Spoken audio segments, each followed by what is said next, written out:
नमस्कार दोस्तों, आज मैं आपको सुनाऊंगा किसान और साहूकार की एक बहुत ही अच्छी कहानी।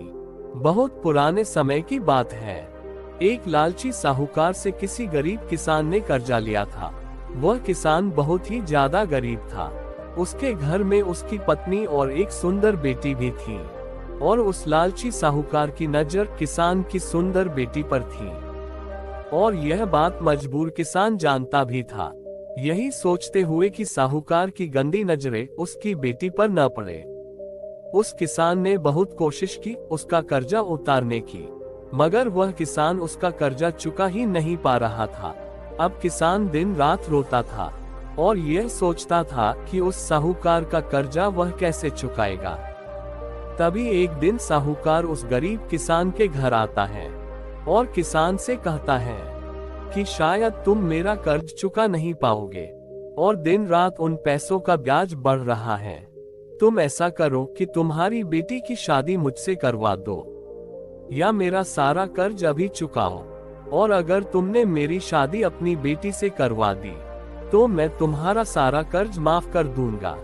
साहूकार की सारी बातें अंदर बैठी उसकी बेटी भी सुन रही थी। साहूकार की ऐसी बात सुनकर किसान रोने लगा और साहूकार के पैर पकड़कर रोता हुआ बोला कि मालिक, ऐसा नहीं हो सकता, ये तो घोर अनर्थ हो जाएगा। मैं अपनी बेटी की शादी आपसे नहीं करवा सकता, इसके बदले चाहे आप कोई भी सजा दे दीजिए।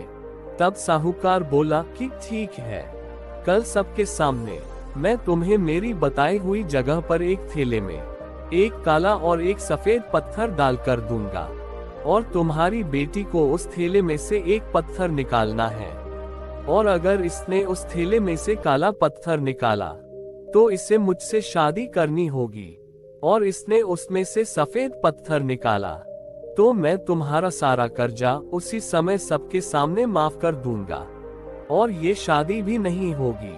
साहूकार ने किसान से ये भी कहा कि अगर तुम्हारी बेटी ने थैले में से पत्थर निकालने से मना कर दिया तो इसे मुझसे शादी करनी होगी और तुम्हें जेल जाना होगा।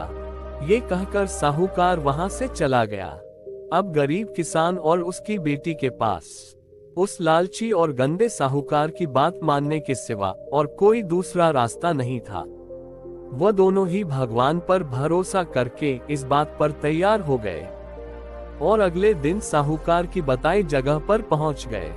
तभी साहूकार ने एक छोटा थैला लिया और सबसे नजरें बचाते हुए जमीन पर पड़े बहुत सारे छोटे पत्थरों में से 2 पत्थर उस थैले में डाल दिए। साहूकार ने थैले में दोनों काले ही पत्थर डाले थे। उसने सफेद पत्थर तो उठाया ही नहीं था और यह सब किसान की बेटी ने देख लिया था। अब लड़की सोचने लगी कि क्या करे।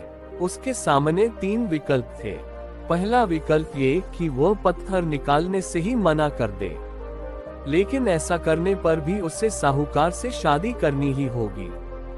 दूसरा विकल्प ये था कि वह साहूकार से बोल दे कि उसने चालबाजी की है और दोनों ही काले पत्थर थैले में डाले हैं। ऐसा करने से साहूकार धोखेबाज साबित हो जाएगा, लेकिन ऐसा करने से भी उसके पिता का कर्ज माफ नहीं होगा। तीसरा विकल्प ये था कि वह काला पत्थर चुन ले और साहूकार से शादी कर ले। इससे उसके पिता का सारा कर्ज उतर जाएगा और उसके पिता को जेल भी नहीं जाना पड़ेगा। किसान की बेटी भी बहुत बुद्धिमान थी।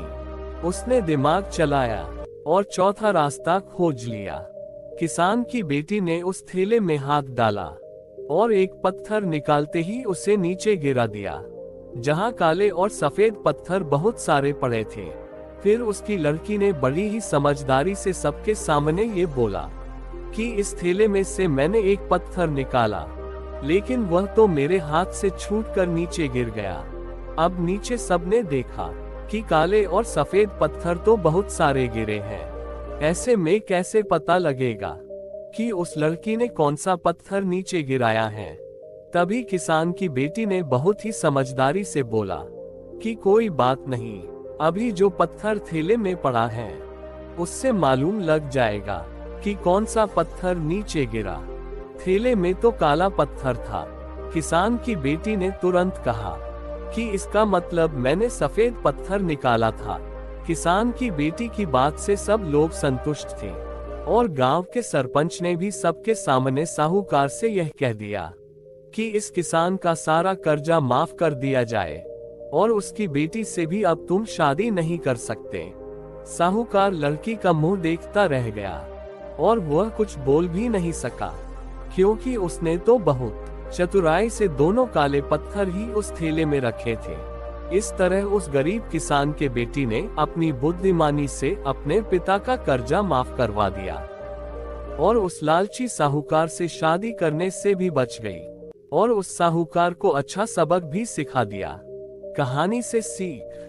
दोस्तों, जीवन में कितनी भी परेशानी आ जाए, अगर इंसान धैर्य के साथ उस परेशानी का सोच समझकर सामना करे, तो फिर चाहे कितना भी बड़ा पहाड़ आपके ऊपर टूट पड़े, आपके तेज दिमाग के आगे वह पहाड़ भी चूर चूर हो जाएगा। धन्यवाद दोस्तों।